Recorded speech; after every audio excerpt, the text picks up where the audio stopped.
मृदा निर्माण के कारकों को लिखे या मृदा निर्माण के कारकों का वर्णन करें। देखो मृदा निर्माण, मृदा मतलब मिट्टी और निर्माण मतलब बनना।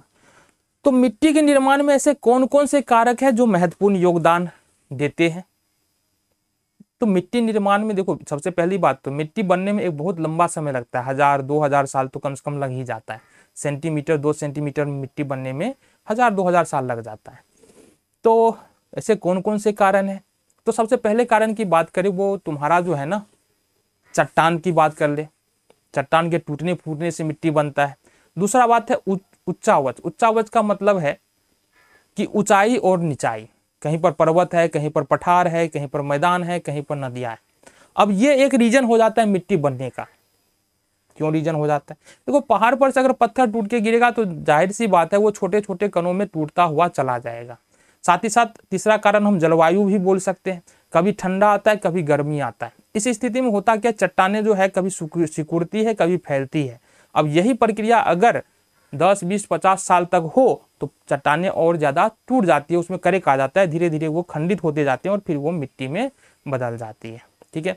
इसके अलावा बात करें जैव कारकों में तो छोटे छोटे जो है अपघटक होते हैं, छोटे छोटे जीव होते हैं। जो छोटे छोटे जीव होते हैं वो पेड़ से गिरने वाले पत्ते हो गए और जो मरे हुए जीव हो गए, उसको सराहने का काम करता है, उसको अपघटन करने का काम करता है, तोड़ने का काम करता है और अपघटन करके उसको किस में चेंज कर देता है, मिट्टी में चेंज कर देता है।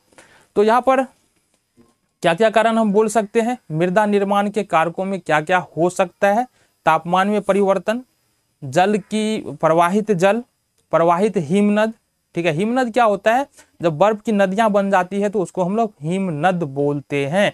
अपघटन और जलवायु साथ ही साथ समय बहुत ज्यादा महत्वपूर्ण है। तो ये 4-5 कारण हैं। क्या क्या मिट्टी के निर्माण में कौन कौन से कारक महत्वपूर्ण है। एक जलवायु हो गया, उच्चावच हो गया, चट्टान के प्रकार हो गया, पवन की गति हो गया, नदियों का बहाव हो गया, हिमनद का बहाव हो गया। ये सारे के सारे रीजन जो है वो मिट्टी के निर्माण में सहायता करता है। साथ ही साथ देखो यहाँ पर एक बात और देखो, कहां पर किस प्रकार की जलवायु है, कहां पर किस प्रकार के जीव पाए जाते हैं, कहां पर किस प्रकार का चट्टान पाए जाते हैं। ये सारे कारक मिलकर के डिसाइड करते हैं कि मिट्टी उस जगह का कैसा होगा। ये भी बात यहाँ पर समझने वाली है। ठीक है जी, चलो जी अगले प्रश्न की ओर बढ़े।